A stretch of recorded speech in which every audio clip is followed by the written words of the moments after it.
বাবা, এবার তুমি তোমার উইল ওর হাতে তুলে দাও। আমার কোনো সম্পত্তি প্রয়োজন নেই, কিচ্ছু দরকার নেই, তুমি সব ওকে দিয়ে দাও। সত্যি বলছি, আমার কিচ্ছু প্রয়োজন নেই।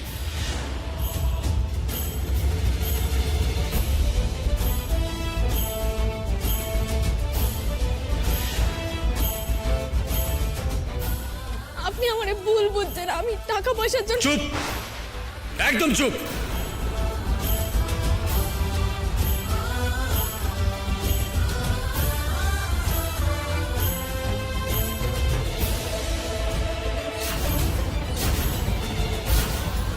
আমি তো তোমাকে স্ত্রী হিসেবে মেনে নিয়েছি, তোমার যেটা মনে হয় তুমি সেটা নিয়ে যেতে পারো।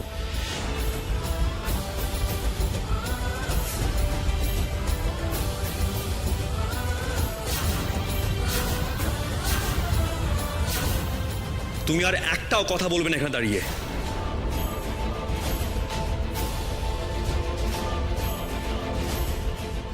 তার মানে আমি তোকে ঠিক বুঝেছিলাম দীপু। এই কারণেই আমি তোর স্যুটের পকেট থেকে রজনীগন্ধার পাপড়ি পেয়েছিলাম দীপু।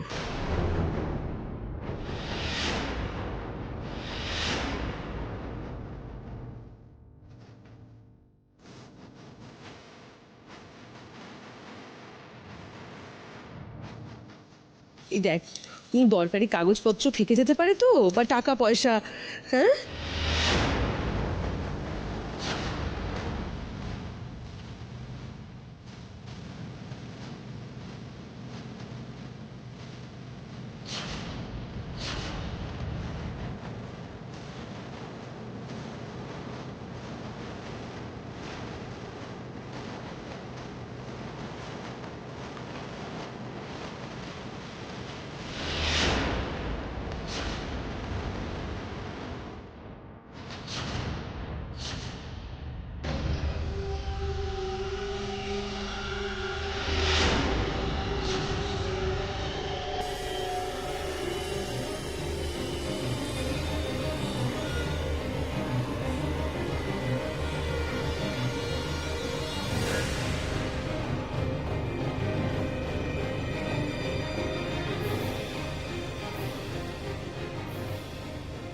তোর স্যুটের মধ্যে এগুলো এলো কোত্থেকে দীপু?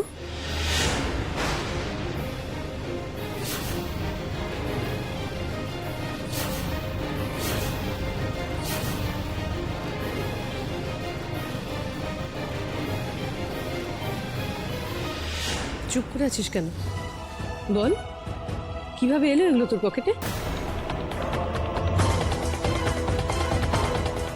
আরে, উত্তর না দিয়ে চলে যাচ্ছিস যে? আমার কিছু কাজ আছে, আমি আমি আসছি। কাজ পরে করবি, দাঁড়া দীপু, দাঁড়া।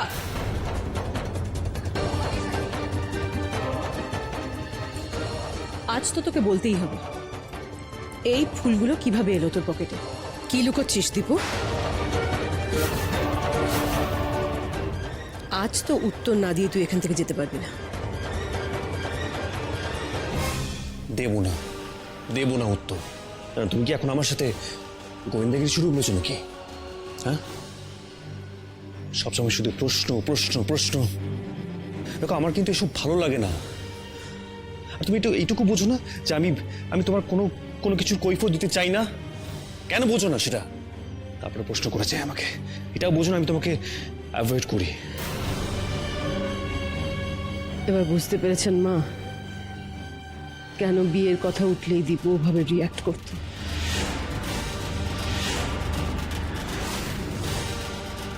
কারণ আর কেউ না জানুক, ও তো জানে যে ওর একবার বিয়ে হয়ে গেছে, তাই ও আর দ্বিতীয়বার বিয়ে করতে পারবে না।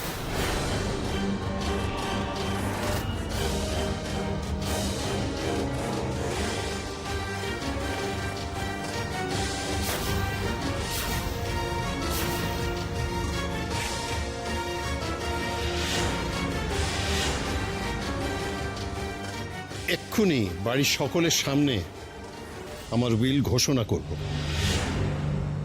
আমি তপব্রত বাসু সজ্ঞানে ঘোষণা করছি, আমি আমার সমস্ত স্থাবর অস্থাবর সম্পত্তি, আমার কোম্পানি কৃপা হোটেলস অ্যান্ড রিসোর্টস, আমার পুত্র শ্রী দীপ্ত বাসু আমার পুত্র শ্রী দীপ্ত বাসু স্ত্রীর নামে লিখে দিচ্ছি। দীপ্তর সামনে সমূহ বিপদ, আর সেই বিপদ থেকে রক্ষা করতে পারে একজনই, আর সেইও রক্ষা কবচ। কে এসে গুরুদেব? কে? দীপ্ত স্ত্রী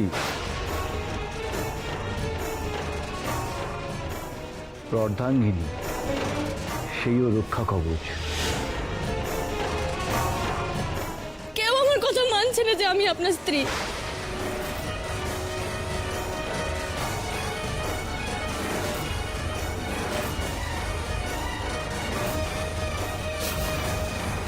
আচ্ছা, আমাকে স্ত্রী কইতে হবে না, আপনি অন্তত এইটুকু বলুন যে আপনি বিয়েটা অস্বীকার করে চলে এসেছিলেন। তাহলে তো ওনারা বিশ্বাস করবে যে আমার আর আপনার বিয়েটা হয়েছিল।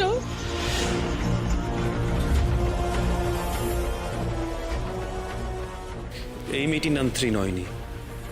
মাধবপুরে যাওয়ার সময় আমার অ্যাক্সিডেন্ট হয়েছিল, তখন এই মেয়েটি আমাকে উদ্ধার করে ওখানে স্থানীয় হাসপাতালে আমাকে অ্যাডমিট করে দিয়েছিল। বাবা হঠাৎ সিদ্ধান্ত নিল যে এই মেয়েটির সাথে আমার বিয়ে দেবে।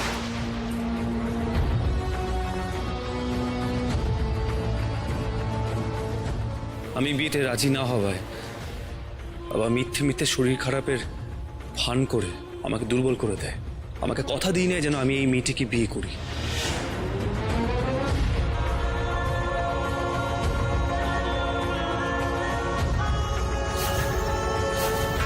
আর আমি বাবার কথা রাখতে শুধুমাত্র এই বিয়েটার আচার পালন করেছি মাত্র।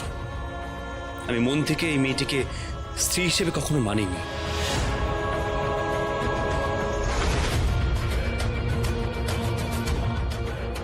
আর যেহেতু আমি বিয়েটা অস্বীকার করে চলে এসেছি, তাই বাবা আমার স্ত্রীর নামের সমস্ত সম্পত্তি উইল করে দেয়।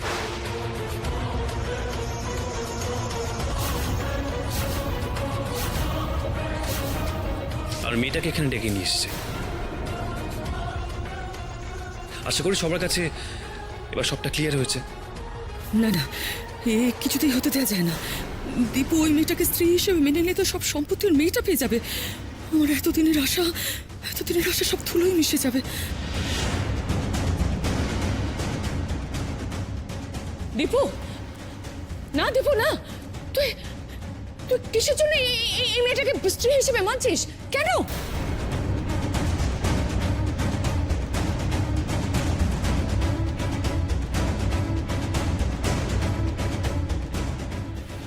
আমি ঠিকই করছি।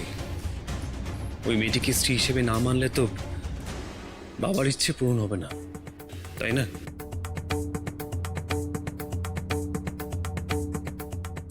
কারণ বাবা তো সব সম্পত্তি আমার স্ত্রীর নামে লিখে দিয়েছে।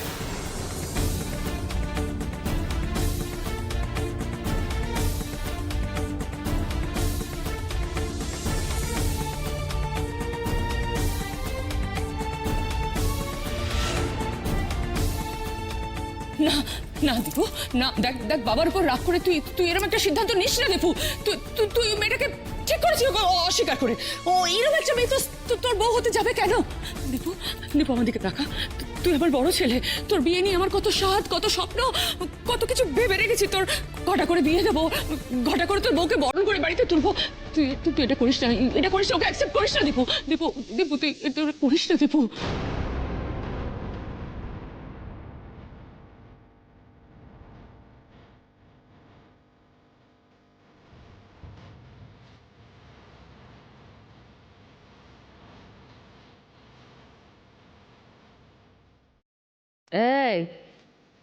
এই মেয়ে, চলো বাইরে চলো, চলো বাইরে চলো। আমি যাবো না, যাবো না। প্রতিমা, এই কি করছো তুমি? কেন ওকে বের করে দিচ্ছ? না না, রঙ্গনা দেখো তো, থামা প্রতিমাকে।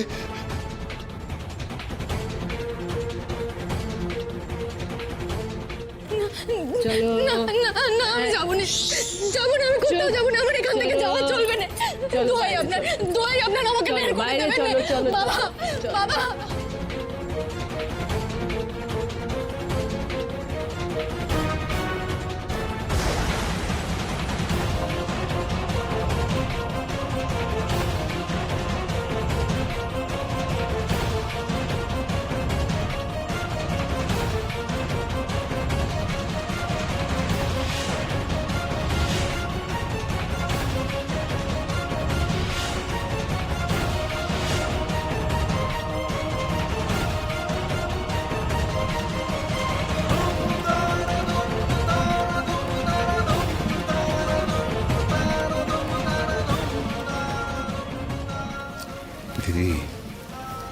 বেশ হলো, সাপও মরলো, লাঠিও ভাঙলো না।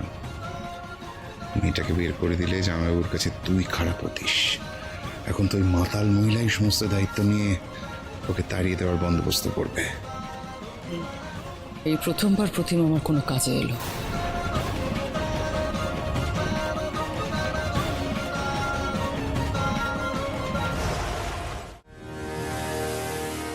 প্রতিমা, প্রতিমা, তুমিও ওকে বের করে দিলে?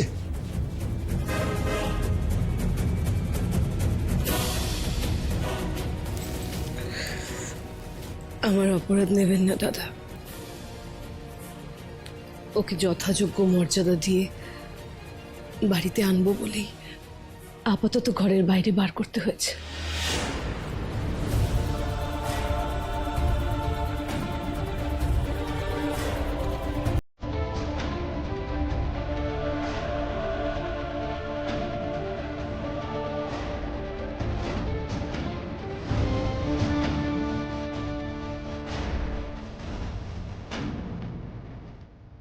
ও যে বসুবাড়ির নতুন বউ, ওকে কি যেমন তেমন ভাবে ঘরে আনা যায় দাদা? আমিও তো একদিন নতুন বউ হয়ে বাড়িতে এসেছিলাম। মা তখন দুধ হালতার থালা আমার সামনে সাজিয়ে দিয়েছিলেন। আমি সেই রীতি আচার কোনোটাই ভুলিনি দাদা।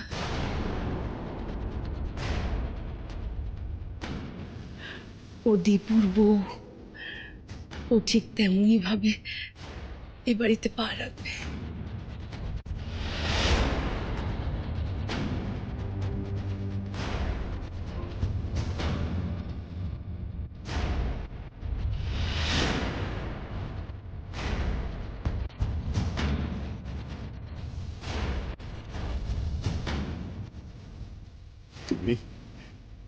তুমি আমার বুকের উপর থেকে একটা পাষাণ ভার নামিয়ে দিলে প্রতিমা।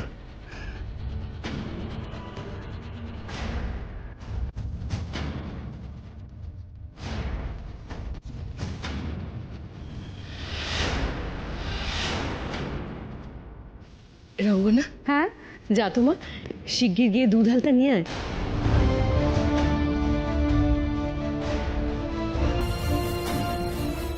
হ্যাঁ কাকিমণি, যাচ্ছি। দাঁড়াও।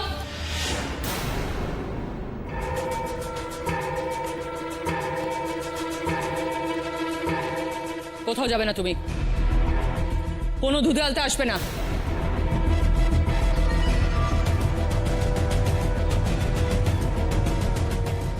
নেশার ঘরে কেউ যদি পাগলামো করে তার মানে এই নয় তোমাকে তাতে সায় দিতে হবে। চুপ করে দাঁড়াও এখানে। এবাড়ির দরজা ওই মেয়ের জন্য বন্ধ হয়ে গেছে।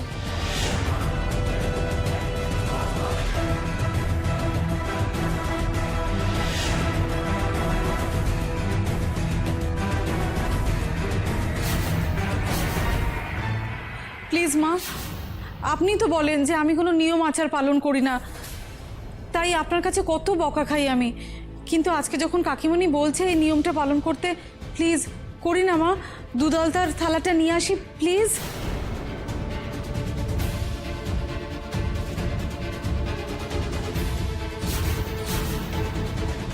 তোমার এত বড় সাহস, তুমি আমার মুখে মুখে তর্ক করো?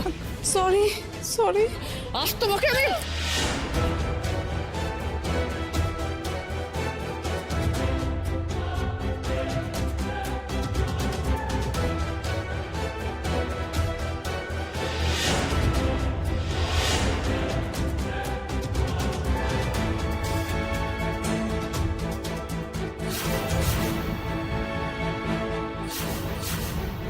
আমি না হয় নেশার ঘরে পাগলামি করি, কিন্তু তুমি তো সব জ্ঞানে আছো, তাই না দিদি?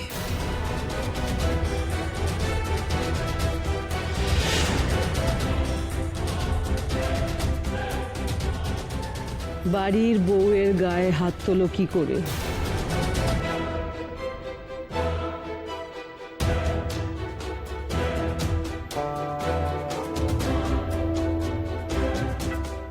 এর আগেও তুমি রঙ্গনার সঙ্গে এরকম ঘটনা ঘটিয়েছো। যেতে হবে মা। আপনি কেন বুঝতে পারছেন না? দীপুর জন্য আমার মন কেমন করছে। বুঝতে পারছি না, কিন্তু এই অবস্থা তোমাকে আমি যেতে দিই কি করে বলো তো? ওই নানবউ যদি না হাসতো তা তো না হয় হতো, কিন্তু এখন আর কি করে আমি। এসো এসো আমার সঙ্গে এসো, আমার সঙ্গে এসো এসো এসো এসো বাবা।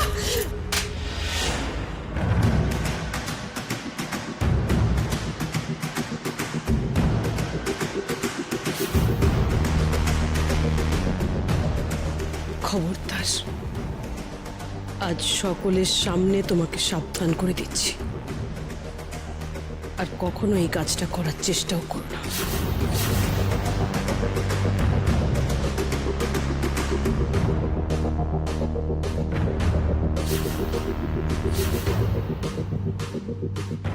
তোমার কি? হ্যাঁ, মা যদি তার ছেলের বউকে শাসন করে সেটা মা আর ছেলে বুঝে নেবে, তুমি মাঝখানে কথা বলার কে?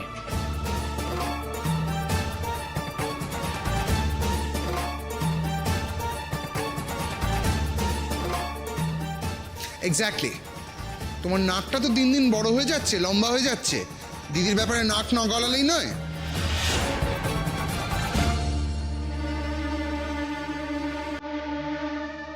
ভিকি বাবু, আমি তো এই বাড়িরই একজন সদস্য, তাই বাড়ির কোনো ভুল দেখলে নাক গলানোটা স্বাভাবিক, তাই না?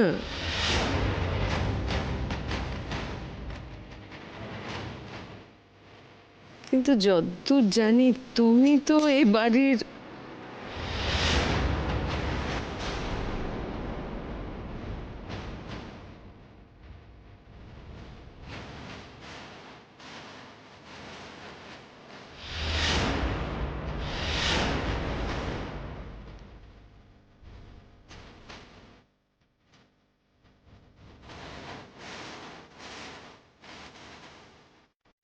খুব সাহস পেয়েছে না তোমার? ভালোই ভালো বলছি, আমার মাথা গরম করিও না প্রতিমা। বড় বৌমা, মাথাটা ঠান্ডা করো। রঙ্গনা যদি ভুল করে থাকে তাহলে তাকে শাসন করার অধিকার তোমার আছে, কিন্তু গায়ে হাত তুলে নয়।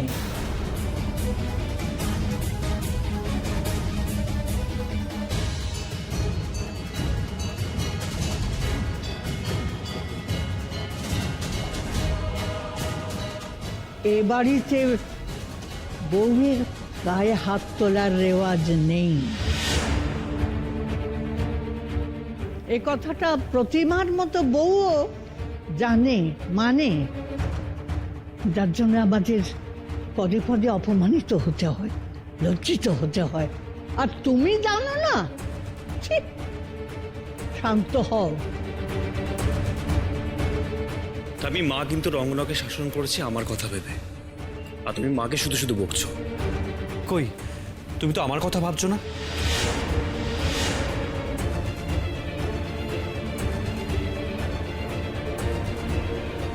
আমি বাবা ওই মেয়েটিকে সমস্ত সম্পত্তি বিক্রি দিতে চাক, তাতে আমার কোনো আপত্তি নেই, এটা তো আমি প্রথমেই জানিয়ে দিয়েছি। কিন্তু ওই মেয়েটি আমাদের বাড়িতে থাকবে না।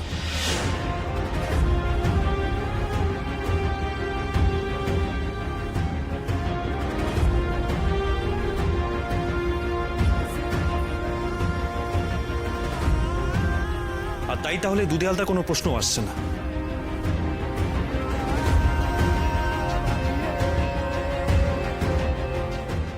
তুই তাহলে মেয়েটাকে বাড়িতে ঢুকতে দিবি না, তাই তো? কাকিমণি, আমি যা বলা স্পষ্ট করে বলে দিয়েছি। তা তো শুনলাম, কিন্তু এখন আরো স্পষ্ট করে একটা কথা বলতো দীপু। যখন তুই জানতিসই যে এই মেয়েটিকে তুই কোনোদিনই স্ত্রীর মর্যাদা দিবি না, তাহলে একে তুই বিয়ে করেছিলি কেন?